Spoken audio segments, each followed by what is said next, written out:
کے لیے وہ جماعت نکلی اور اللہ کے حکم سے نکلی،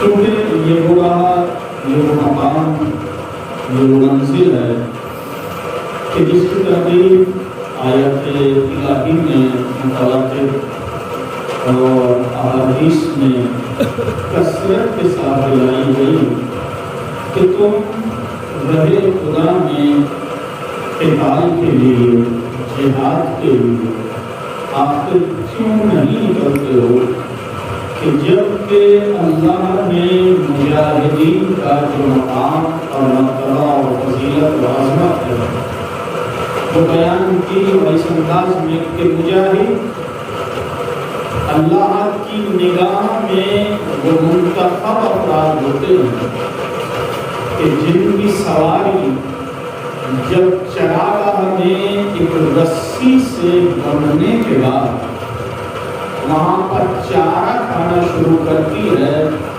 اور چکر لگاتی ہے، تو جتنی گھاس اس سواری کے رسے کے، سواری کا جو رسہ ہے اس کے دائرے میں آتی ہے، اللہ اتنا ہی ثواب مجاہدین کے حصے میں لے دیتا ہے۔ جب شیعہ سنی دونوں کتابوں میں آپ کو یہ روایت ملے گی، کابل آباد نبی کریم نے ارشاد فرمایا کہ میری نسل میں سے ایک انسان جہاد کے لیے نکلے گا اور اس انداز میں کہ وہ اور اس کے ساتھی میدان قتال میں اپنی جان کا نذرانہ پیش کریں گے اور ابھی ان کے گھوڑوں کا پسینہ سوکھا نہیں ہوگا، وہ جنت میں حوروں سے معانقات کرنے لگے، یعنی کہ سواریوں کا پسینہ سوکھا نہیں ہوگا اور وہ جنت میں داخل ہو جائیں گے۔ یا پھر جہاد کے تعلق سے آپ دیکھیں کہ متواتر احادیث آپ کو ملیں گی، امام ششم جعفر صادق علیہ السلام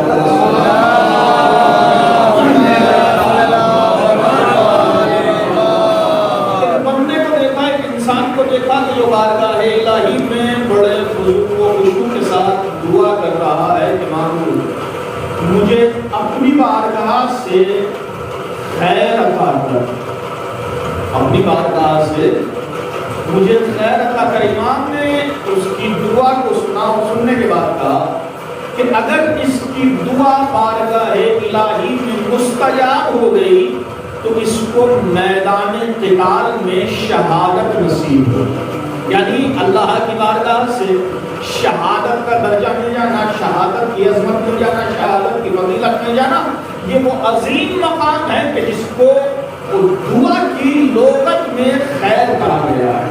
یا پھر نبی کریم منبر پر تشریف فرما ہے اور جہاد کی فضیلتیں بیان کر رہے ہیں۔ نبی کریم نے منبر سے جہاد کی عظمت اور فضیلت کے تعلق سے گفتگو فرمائی اور بتایا کہ جہاد میں شریک ہونے والے کا ثواب اور اس کے حصے میں آنے والی عظمت کیا کیا ہے۔ نبی کریم نے اپنا بیان ختم کیا اور ختم کرتے کرتے یہ فقرہ کہا کہ اس سماج میں، اس معاشرے میں ہر نیکی سے بلند ایک نیکی ہے، مگر شہادت وہ سعادت ہے کہ جس کو نصیب ہو جاتی ہے۔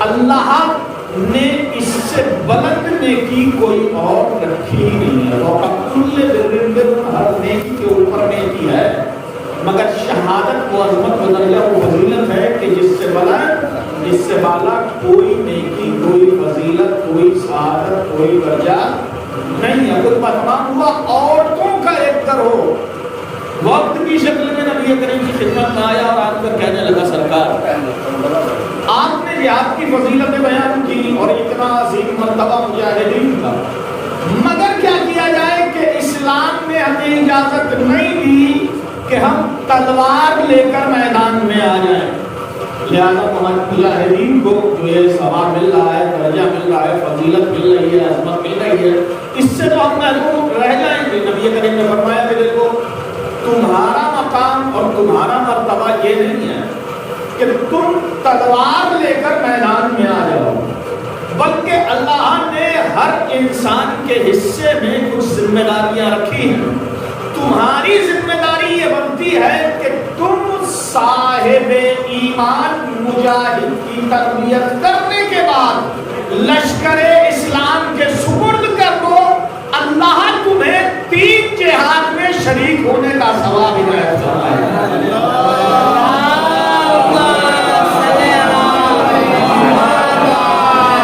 تلوار لے کر میدان میں آنا یہ تمہاری ڈیوٹی نہیں ہے، تمہارا فریضہ نہیں ہے، تمہارا فریضہ یہ بنتا ہے کہ صاحب ایمان مجاہد کی تربیت کرنے کے بعد لشکر اسلام کو اگر تم نے دے دیا تو اللہ 3 جنگ 3 جہاد میں شریک ہونے کا ثواب تمہارے نامہ اعمال میں لکھ لے گا۔ یہ عام عورت کی بات ہو رہی ہے کہ ایک عام مسلمان عورت ایک عام مجاہد کی تربیت کرے اور لشکر اسلام کے سپرد کر دے تو 3 جہاد میں شریک ہونے کا ثواب اس کو مل رہا ہے۔ تو پھر یہیں سے اندازہ لگانا چاہیے کہ کیا مقام ہوگا ام المؤمنین کا کہ جس نے عباس جیسا مجاہد لشکر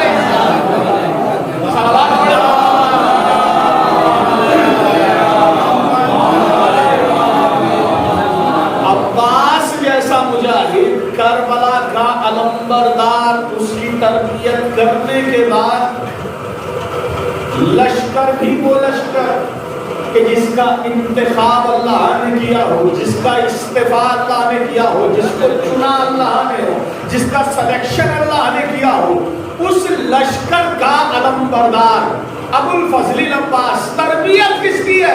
ام المؤمنین کی۔ یہی وجہ ہے کہ یہ اہتمام کیا جا رہا ہے کہ ابھی دنیا میں نہیں آئے ہیں مگر امیر المومنین نے اپنی خواہش کا اظہار کیا، بھیا عقیل کوئی ایک ایسا قبیلہ تلاش کرو، ایسا عشیرہ، ایسا خانوادہ کہ جس سے میں شادی کروں اور اس کے نتیجے میں ایک بہادر بیٹا اس دنیا میں، امیر کائنات کہ جس کی ذوالفقار 70 نسلیں دیکھ کر چل رہی، کیا وہ یہ نہیں جانتا کہ عرب میں بہادر قبیلہ کون سا ہے، شجاع قبیلہ کون سا ہے؟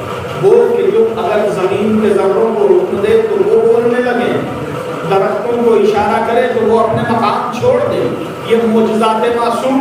کیا وہ یہ نہیں جانتا کہ عرب میں بہادر قبیلہ کون سا ہے؟ جانتا ہے، تو پھر اس خواہش کا اظہار کیوں کیا؟ کہ اس خواہش کا اظہار اس وجہ سے کیا ہے کہ میں چاہتا ہوں جیسی طرف میرے دل میں ہے بے عین ہی یہی طرف عقیل کے دل میں پیدا ہو، تاکہ عقیل بھی تمنا کرے کہ ایک مجاہد ہو جو کربلا میں حسین کے کام ہے۔ کہ بھیا میں قبیلہ جانتا ہوں، بہت دلیر ہے، بہت شجاع ہے، بہت بہادر ہے، کیسا دلیر، کیسا شجاع، کہ اتنا شجاع، اتنا دلیر، اتنا بہادر کہ اگر جنگل میں وہ اپنے خیمے لگائے تو اب شیر راستہ بدل کے چلتا ہے، وہ بہادر ہے، وہ دلیر ہے، کہ اس کا نام عرب اپنی تلواروں پر بطور فخر و مباحات کندہ کراتے ہیں۔ عباس کے نانا کا نام اپنی تلواروں پر عرب کندہ کروا لیتے ہیں، کھدوا لیتے ہیں، تاکہ یہ ہمارے لیے فخر کے لیے کافی ہے، یہ ہمارے لیے برکت کے لیے اور یہ ہمارے لیے تحصیل تبرک کا ذریعہ بن جائے کہ ہم نے عباس کے نانا کا نام اپنی تلوار پر لکھا رکھا ہے۔ ایک عرصہ دراز تک یہ روش رہی کہ عباس کے نانا کا نام، حزام کا نام اپنی اپنی تلواروں پر عرب کندہ کرواتے رہے۔ احد کے میدان میں علی نے تلوار چلائی، تلوار ٹوٹ گئی، یا نبی اللہ میرا اسلحہ، میری تلوار میرا ساتھ چھوڑ گئی ہے۔ نبی کریم خاموش کہ جبرائیل آسمان سے قصیدہ پڑھتا ہوا، لا فتح الا علی، لا سیف الا ذوالفقار، یا علی یہ آپ مجاہد بھی اللہ کی جانب سے ہے تو لہذا اسلحہ بھی اسی کی جانب سے ہونا چاہیے۔ یہ ہوتا ہے کہ جو جس کی طرف سے لڑتا ہے اسلحہ اسی کا ہوتا ہے۔ یہ بات اب سمجھ میں آ رہی ہے کہ سیریا میں لڑنے والے آتنکوادی داعش، ان کے پاس جو اسلحے پائے گئے ہیں وہ امریکی اسلحے پائے گئے ہیں۔ صلوات پڑھے محمد والا۔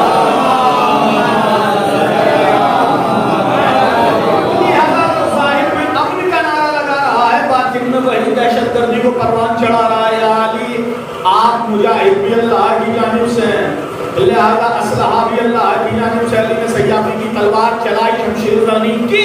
تو اب احد کے بعد سے عرب اپنی تلواروں پر علی کا نام لکھوانے لگے. لیکن شجاعت دو ہی قبیلوں میں آپ کو نظر آئے گی، یا تو عباس کے ننیحال میں ہے یا ننیحال میں ہے. عباس کے ننیحال یا ننیحال میں دو ہی جگہ نظر آئے گی. مجھے ایک شجاع قبیلہ، دلیر قبیلہ، بہادر قبیلہ، ساون قبیلہ، جری قبیلہ، ایسا جری. یعنی آپ کو شادی کرنا، آپ کو بیٹی لینا ہے، بیٹی دینا تھوڑی، آپ کی تو زوجیت میں جو آئے گی اور اس سے اولاد ظاہر ہوگی وہ بہادری ہوگی. مگر یہ تحریک کرنے کی کیا ضرورت؟ یعنی اتنا تو ہم بھی جانتے ہیں کہ بیٹی دینے والا زیادہ تحریک کرتا ہے، بیٹی لینے والا زیادہ تحریک نہیں کرتا. جب شادی کرنا ہے، بیٹی کی شادی کرنا ہے، تو اب تحقیق کی جائے کہ لڑکے کا قبیلہ کیسا ہے، نسل کیسی ہے، خاندان کیسا ہے، کہاں کا رہنے والا ہے، روزگار کیسا ہے. یہ تمام تر چیزیں اس وقت دیکھی جاتی ہیں کہ جب بیٹی دینی ہوتی ہے. جب بیٹی دینی ہوتی ہے تب تحقیق زیادہ نہیں کی جاتی ہے.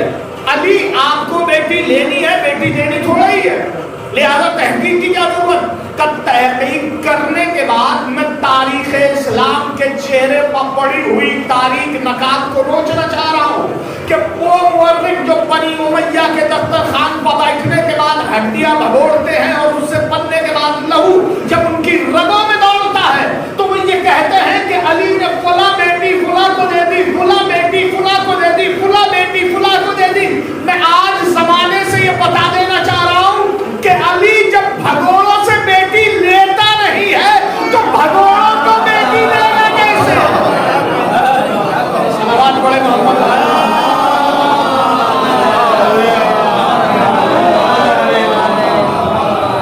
بزدل قبیلوں سے بیٹی لیتا تھا، وہ بزدل قبیلوں میں بیٹی دے گا.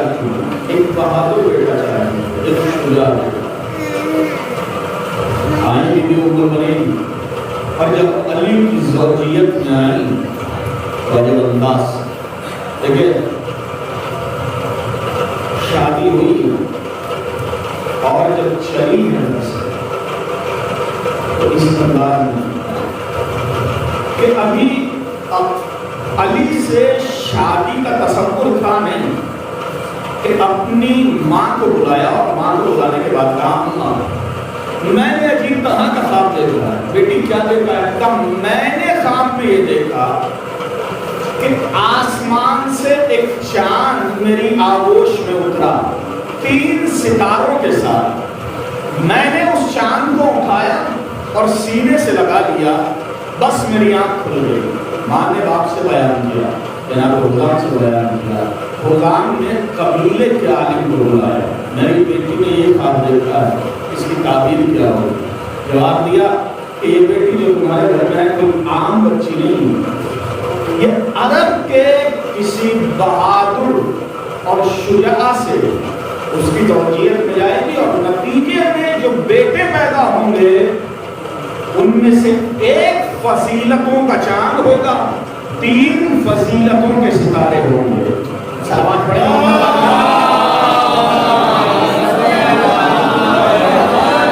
لہذا خواب کی تعبیر اس طرح سے مل رہی ہے کہ علی کی زوجیت میں، اور جب بہو بن کر چلی ہے ابو طالب کی، زوجہ بن کر چلی ہے علی کی، تو اب دہلیز سے علی پہ آن کر بیٹھ گئی. پہلے دہلیز کو بوسا دیا.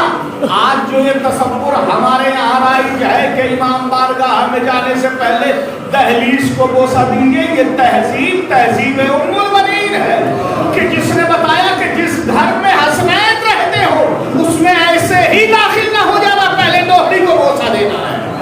دوہری پہ بیٹھی، بوسا دیا اور بیٹھنے کے بعد ایک فکرہ کہا من مثلی، میرے جیسا تمہارے درمیان کون ہے؟ من مثلی، میرے جیسا تمہارے درمیان کون ہے؟ من مثلی، میرے جیسا تمہارے درمیان کون ہے کہ میں علی کی زوجہ ہوں، زہرا کی کنیز ہوں.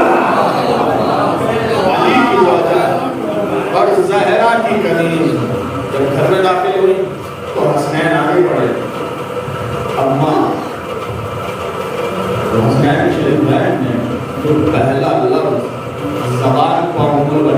لیے آیا وہ ماں کا لفظ آیا.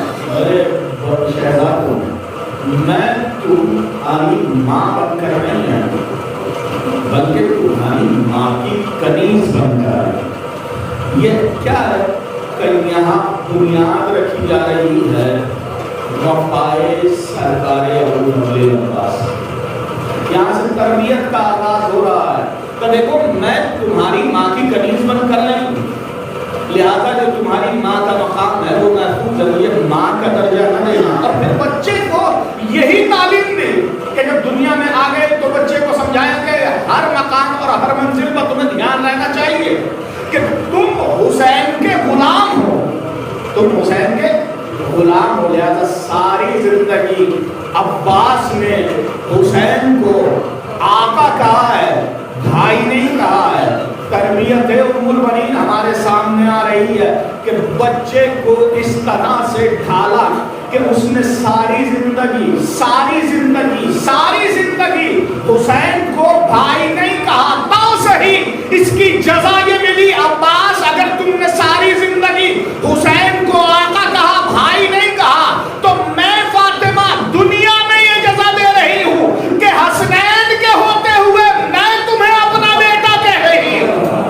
صلوات پڑھے محمد علیہ.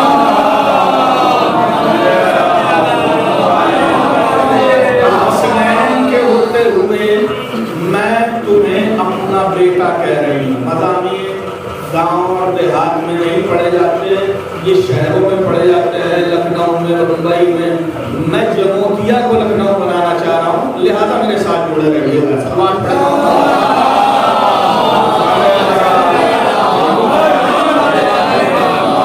دنیا میں تمہیں یہ جگہ ملے گی کہ میں نے حسنین شریفین کے ہوتے ہوئے اگر بیوی نے اپنا بیٹا کسی کو کہا تو وہ ابوالفضل عباس, اور جب جا رہی ہیں اس دنیا سے تو وصیت کرتے ہوئے کہنا میرے بعد میرا بیٹا اس دنیا میں آئے, اور جب آئے تو اسے میرا سلام پہنچایا.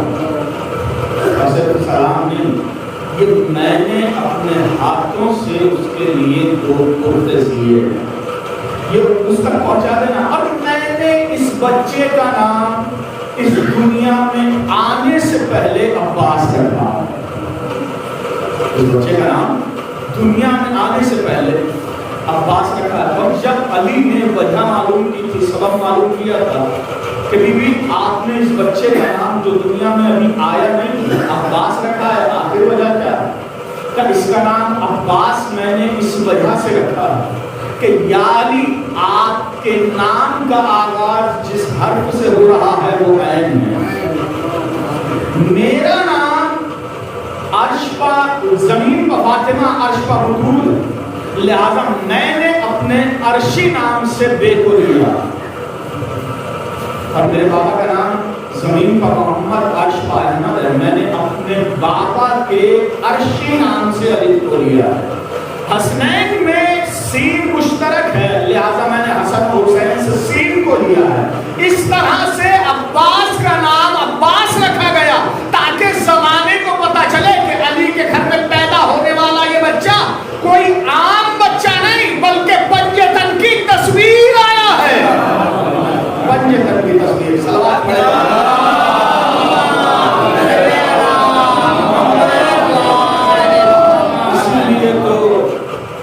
جب اللہ تعالیٰ نے باب الحوائیات تلاش کریں گے تو آپ کو ملے گا کہ باب الحسین اس دنیا میں اگر کسی کو کہا گیا تو وہ سرکار ابوالفضل عباس. باب الحسین یعنی حسین کا دروازہ, حسین تک پہنچنے کا ذریعہ.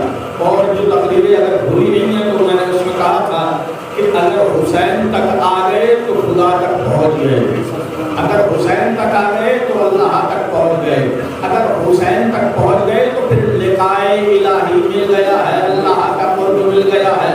اللہ کا قرب نصیب ہوگا کہ جب حسین تک آ جاؤ گے, اور حسین تک پہنچ ہی نہیں سکتے اگر عباس تک نہیں آئے. صلوات پڑھے محمد والا.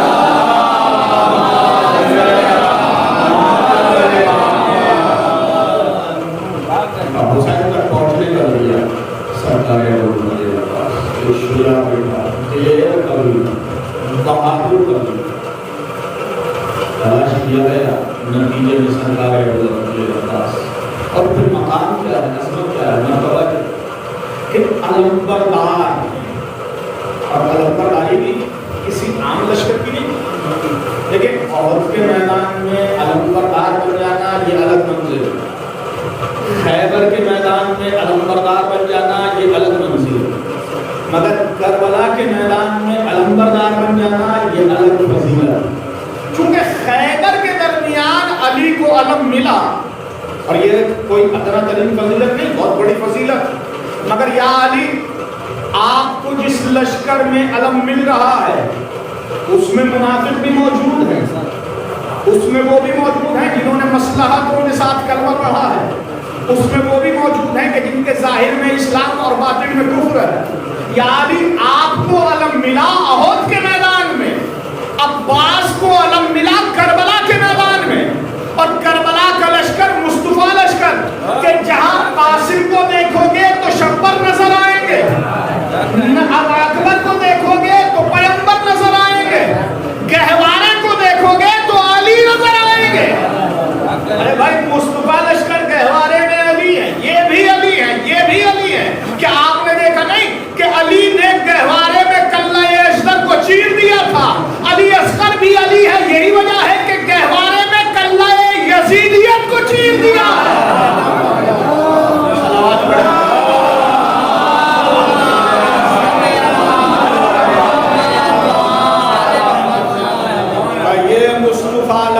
یہ چنندہ لشکر کہ جس میں ایک جانب حبیب ابن مظاہر جس کو حسین خود رجل فقی کہہ رہے ہیں، دوسری جانب سعید ہے جو حافظ کل کتاب ہے، زہیر طبیب لشکر حسینی اسی لشکر میں موجود ہے، عظمتوں کا منارہ لیے ہوئے جون اسی میں موجود ہے، قریر اسی میں موجود ہے، اور دیگر عابس شاکری اسی میں موجود، اتنے بلند و بالا مسلم ابن اوسجا کہ جو حافظ قرآن، اتنی عظمتوں کے حامل صحابہ اکرام موجود، ان کے درمیان علم لے لینا الگ فضیلت ہے۔ اب جملہ کہوں کہ خیبر کا علم بردار بن جانا یہ الگ منزل، کربلا کا علم بردار بن جانا یہ الگ منزل، کیوں؟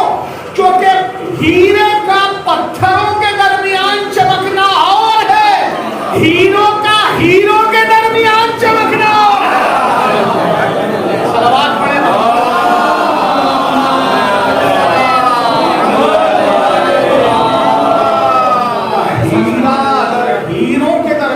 چمک رہا ہے تو یہ منزل اور ہے، پتھروں کے درمیان ہیرا چمک جائے تو کوئی مقام فضیلت ہے، مگر اس منزل پر نہیں۔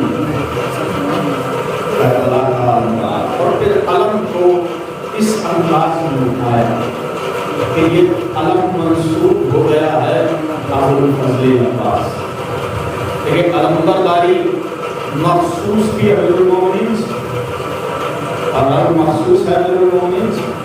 خیبر میں علم ملا، اور پھر نبی نے ارشاد فرمایا کہ یا علی آپ میرے علمبردار دنیا میں بھی ہیں اور آخرت میں بھی ہیں، مگر لفظ علمبردار جب آتا ہے تو ذہن منتقل ہوتا ہے فوراً جس ذات کی جانب، وہ ابو الفضل عباس سے۔ آخر وجہ کیا ہے؟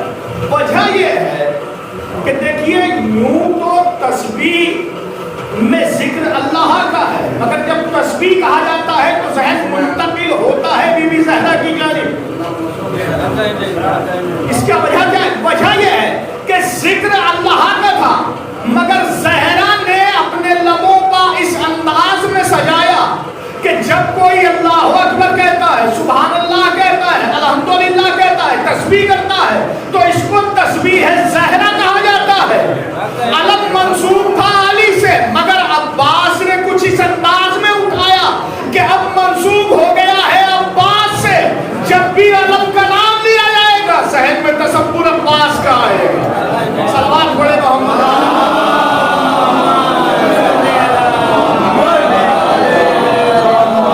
ذہن میں تصور آئے گا تو فوراً سرکار وفا حضرت ابو الفضل عباس کہ اس انداز میں علم کو اٹھایا، اس انداز میں اس علم کو بلند کیا کہ یزیدیت کی تمام تر کوششوں کا کاوشیں آج تک اس علم کو جھکانے کے لیے، مگر یہ علم جھک نہ سکا، اور بلکہ جیسے جیسے زمانہ ترقی کرتا چلا جا رہا ہے تعداد علم بڑھتی ہی چلی جا رہی ہے، تعداد علم کی بڑھتی چلی جا رہی ہے۔ آج یزید پریشان ہے، آج یزید علامہ شہید محسن نقوی کا فکرہ کہ آج یزید اور یزیدیت پریشان ہے کہ کل ہم نے عباس کے بازو کاٹنے کے بعد ایک علم کو ہم نے جھکا دیا تھا، مگر اللہ جانے کیا معجزہ تھا ان کٹے ہوئے بازوؤں کا کہ آج دنیا میں کتنے عباس کے علم ہیں یہ کوئی گن ہی نہیں سکتا ہے۔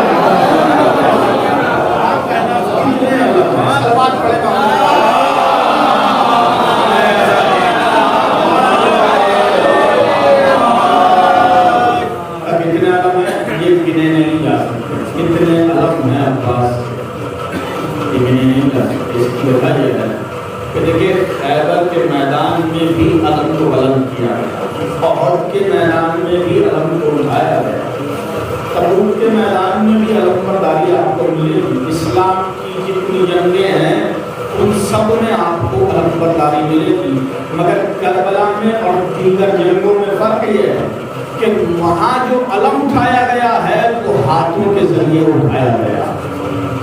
کربلا میں اس علم کی خاطر دونوں بازو قربان کر دیے، اور دونوں بازو قربان کرنے کے بعد اس علم پر اس انداز میں قبضے داری ہوئی ہے کہ بغیر ہاتھوں کے جب آپ تلاش کرنا شروع کریں گے کہ کون کون قبضہ کیے ہوئے ہیں تو دو ہی ذات نظر آئیں گی، یا تو عرش پا اللہ ہے کہ جو کائنات پر بغیر بازوؤں کے قابض ہے،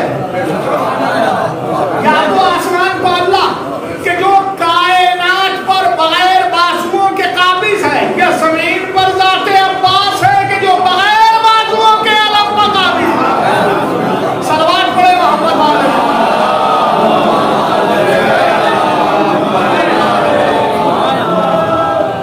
آج حسینی مملکت و حکومت کی ایک علامت بنا ہوا، اور ہر کام حسینی مشن اور حسینی پیغام کو عام کرنے والی جو علامت ہے وہ آج علم کی علامت ہے۔ یہ علم کوئی عام علم نہیں، کوئی پرچم برداری، کوئی عام پرچم برداری نہیں ہے۔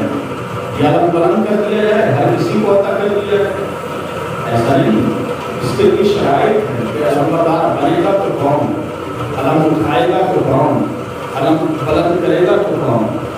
دیکھیے قرآن کی آیت کا سہارا لے کر میں اپنے جملے کو آپ کے ذہن میں پہنچا ہوں۔ ارشاد ہو رہا ہے وَلَا تَقُولَنَّ لِشَيْءٍ إِنِّي فَاعِلٌ ذَلِكَ غَدًا إِلَّا أَن يَشَاءَ اللَّهُ۔ میرے حبیب ہرگز یہ نہ کہنا کہ میں یہ کام کل کروں گا، اگر کہنا ہے تو اس طرح سے کہنا کہ انشاءاللہ میں یہ کام کل کروں گا۔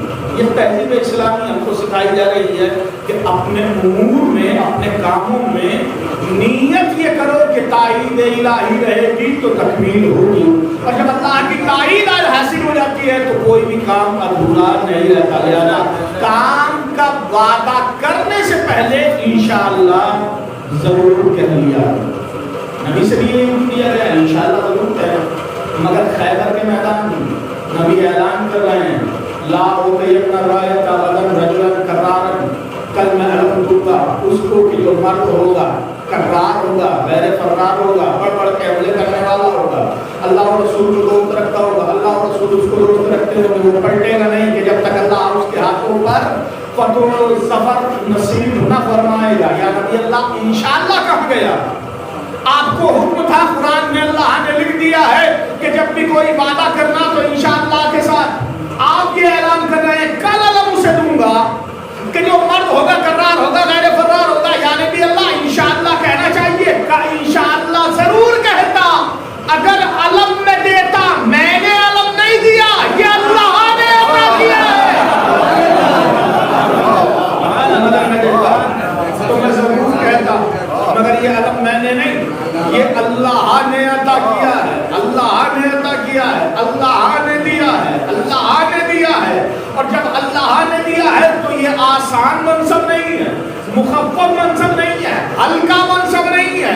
کربلا کا علم بردار سرکار ابو الفضل عباس کہ ایک طرف حبیب، ایک طرف زہیر بن قین ایک طرف فقی ایک طرف حافظ قرآن، تو پھر یہیں سے اندازہ لگانا چاہیے کہ اس کا مقام کیا ہوگا کہ جو علم اٹھائے ہوئے ہیں، کہ جہاں ایک طرف قرآن ہے ایک طرف حافظ کل کتاب، تو علمبردار کے علم کا کون اندازہ لگائے، علمبردار کی فضیلتوں کا کون اندازہ لگائے۔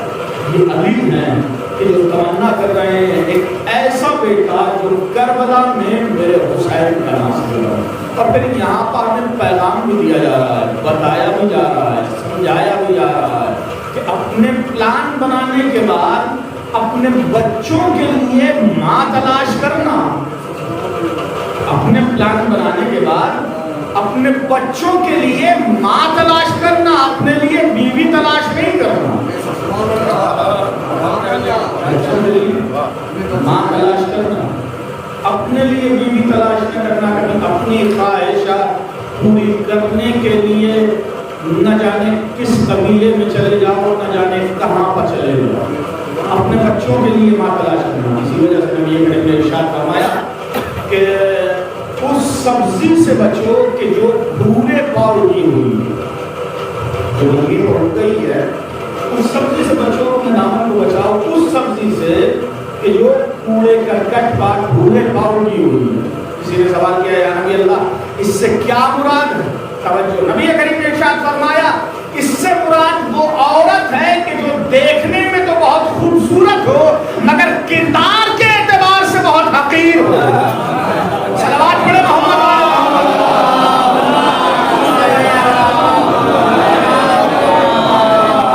اگر کردار پست ہے تو پھر اولاد میں بلندی نہیں آ سکتی۔ اولاد میں بلندی اسی وقت آئے گی کہ جب عورت بلند ہوگی، جب عورت بلند ہوگی، جب عورت بلند ہوگی تو پھر اولاد میں کمالات منتقل ہوں گے۔ اگر عورت ہی حقیر ہے، عورت ہی پست ہے، تو پھر اولاد صاحب کرامت کس طرح سے ہو سکتی ہے، صاحب کمال کس طرح سے ہو سکتی ہے، صاحب بلندی کس طرح سے ہو سکتی ہے، عروج کیوں کر مل سکتا ہے کہ جب وہ ظرف ہی صحیح نہیں ہے کہ جس میں مضروف رکھا گیا ہے، اور ظرف کا اثر مضروف میں ضرور آتا ہے کہ ایک برتن گندا ہے اور اس میں پانی بھر دیا جائے تو پانی کتنا ہی پاکیزہ کیوں نہ ہو وہ گندا ہو جائے گا۔ صلوات پڑھے محمد علیہ۔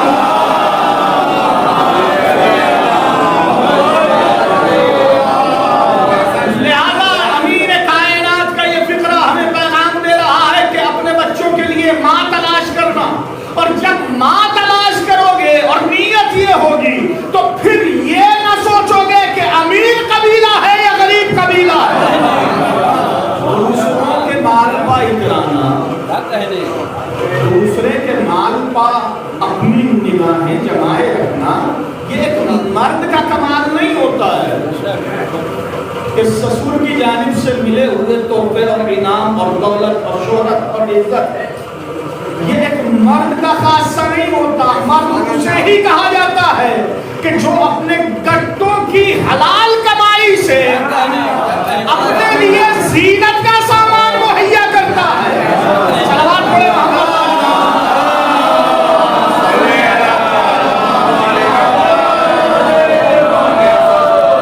کم ظرفی ہوتی ہے انسان کی، یہ اعلیٰ ظرفی کی علامت نہیں، یہ کم ظرفی کی علامت ہے۔ لہذا امیر کائنات نے کہا کہ وہ قبیلہ تلاش کرنا۔ امیر کائنات یہ بھی کہہ سکتے تھے کہ دولت مند قبیلہ تلاش کرنا، صاحب ثروت قبیلہ تلاش کرنا، ایک ایسا قبیلہ تلاش کرو کہ مال و دولت میں جس کا کوئی ثانی نہ ہو۔ مگر امیر کائنات نے کہا کہ شجاع قبیلہ، تاکہ شجاع بیٹا پیدا ہو۔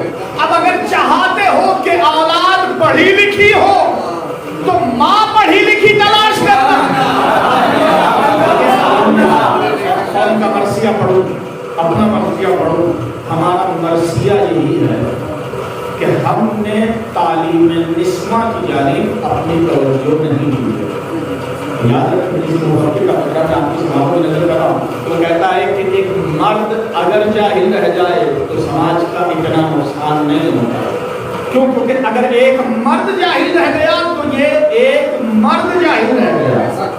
ایک برس پہلے جب پڑھایا تھا اس میں یہ فکرہ آپ کی سماعت کو نظر کیا تھا کہ ایک مرد اگر جاہل رہ گیا تو ایک مرد جاہل رہ گیا ہے، مگر ایک عورت اگر جاہل رہ گئی ہے تو یہ پورا قبیلہ جاہل رہ گیا، پوری نسل جاہل رہ گئی۔ لہذا تعلیم نسواں کی جانب اگر ذہن انسانی متوجہ نہیں ہے تو پھر کب متوجہ ہوگا کہ جب ہمارے سامنے سیرت معصوم آ چکی ہے، احوال معصوم آ چکے ہیں، ہاں تربیت کا خیال رہے، تربیت کا خیال رہے، تربیت کا خیال رہے۔ دیکھیں کسی بھی مکتب میں بھیجیے لڑکی کو، کسی بھی مدرسے میں بھیجیے، کسی بھی یونیورسٹی میں بھیجیے، کسی بھی اسکول میں بھیجیے، مگر پہلے تربیت اس انداز میں کریں کہ اس کے اندر اتنا دین اتار دیا جائے کہ جب وہ گھر سے باہر نکلے تو گھر کا دین باہر لے کے جائے، باہر کا دین گھر میں لے کر آئے۔ گھر کا دین باہر جائے، باہر کا دین گھر میں لے کر نہ آئے۔ سماج میں، گھر میں اسی وقت برائی جنم لیتی ہے کہ جب سماج کا دین گھر میں آنے لگتا ہے، جب باہر کا دین گھر میں آنے لگتا ہے۔ نہیں، اسلام ہمیں تعلیم یہی دے رہا، بتا یہی رہا ہے کہ اولاد کو اس انداز میں ان کے تربیت کی جائے، دین سے آشنائی اور دین سے قربت، کہ اب ماحول کیسا ہی ہو، ماحول کتنا ہی برا مل جائے، مگر چونکہ آپ نے دین اسے سکھا دیا، اس کی ذمہ داریوں کا احساس اسے دلا دیا، تو اب ماحول اس کا متاثر نہیں ہوگا، ماحول اس کا اثر انداز نہیں ہوگا، ماحول کو وہ اثر انداز کریں گے۔ اولاد کو اگر آپ نے دین دے دیا ہے، شریعت سے آشنا کر دیا ہے، پھر میں تم لوگ کی تکرار کروں کہ اولاد کی اگر تربیت کرنے کے بعد اسلام سے آشنائی حاصل ہو گئی ہے تو اب سماج ان کا اثر انداز نہیں ہوگا، بلکہ وہ سماج کا اثر انداز ہوں گے۔ یہی وجہ ہے کہ ہمارے سامنے کروڑوں مثالیں ملتی ہیں، ابو ذر سماج سے متاثر نہیں ہوئے، سماج ابو ذر سے متاثر ہوا ہے۔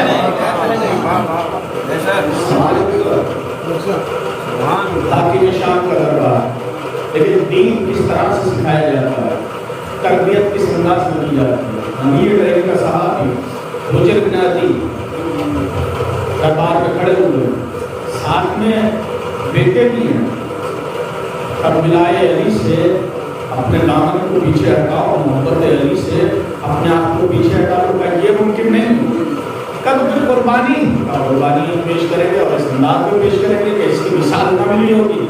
کب پہلے تمہیں شہید کر دیا جائے گا، کب پہلے مجھے شہید نہ کر، میرے بچوں کو پہلے شہید کر۔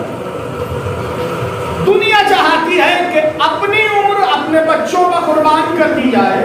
تم عجیب طرح کے بات ہو، کہہ رہے ہو پہلے بچوں کو تباہ کرو، پہلے بچوں کو میرے سامنے شہید کرو۔ آخر وجہ کیا ہے؟ کیوں چاہتے ہو کہ بچوں کو تمہارے سامنے شہید کر دیا جائے؟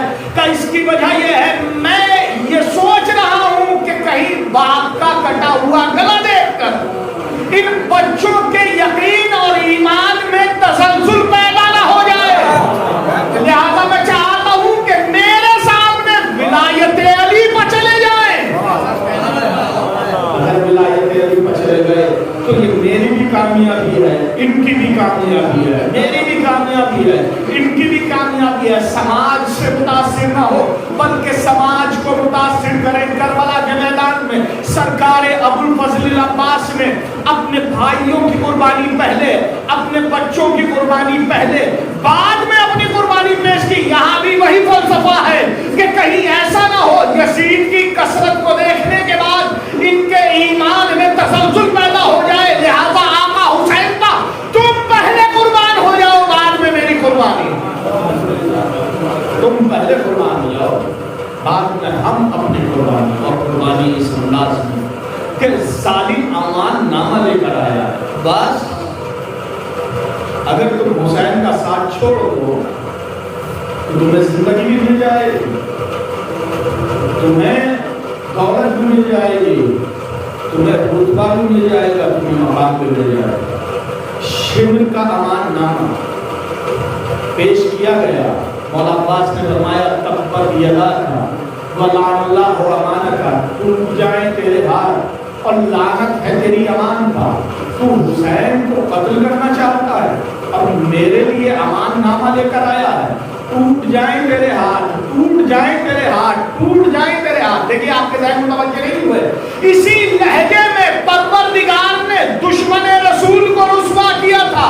تبت یدا ابی لہب، ٹوٹ جائے ابو لہب کے ہاتھ. وہی لہجہ کربلا کے میدان میں عباس نے اختیار کرنے کے بعد بتایا کہ جو حسین کا دشمن ہے وہی رسول کا دشمن ہے. حسین کا دشمن ہے وہی رسول کا دشمن ہے. لہذا تیرے ہاتھ ٹوٹ جائیں، تیرا امان نامہ مجھے نہیں چاہیے، میں اپنے آقا پاک اپنی جان قربان کروں. اور یہاں پر ذہنوں میں بچوں کے خلفشار پیدا کیا جاتا ہے ان کے عقائد کو ٹیڑھا کرنے کے لیے کہ عباس رشتے میں، شبر رشتے میں عباس کا ماموں لگتا تھا، اس وجہ سے امان نامہ. اس طرح کے خیالات پیش کیے جاتے ہیں. شبر چونکہ رشتے میں عباس کا ماموں لگتا تھا، ہم قبیلہ تھا، لہذا وہ امان نامہ پیش کیا گیا. غلط کہہ رہے ہیں. طہارت اور نجاست میں کبھی رشتہ داری نہیں ہوتی. لیکن اشرے پڑھ پڑھ کر خطیب چلے جاتے ہیں اور سامعین یہ کہہ دیتے ہیں کہ مزہ نہیں آیا، پڑھا نہیں گیا. کبھی کبھی خطیب بھی مجمع کا امتحان لے لیتا ہے کہ انہیں سننا بھی آیا ہے کہ نہیں، انہیں سمجھنا بھی آیا ہے کہ نہیں. بس وہ جملہ آ گیا ہے کہ جہاں آپ کا امتحان ہونا ہے. طہارت اور نجاست میں رشتہ داری ہوتی ہی نہیں ہے. شیبر کی ماں کا نام زبا ہے، اور زبا عرب میں اس عورت کو کہا جاتا ہے جو بھیڑ میں کھڑے ہوئے اپنے شوہر کو نہ پہچان سکے.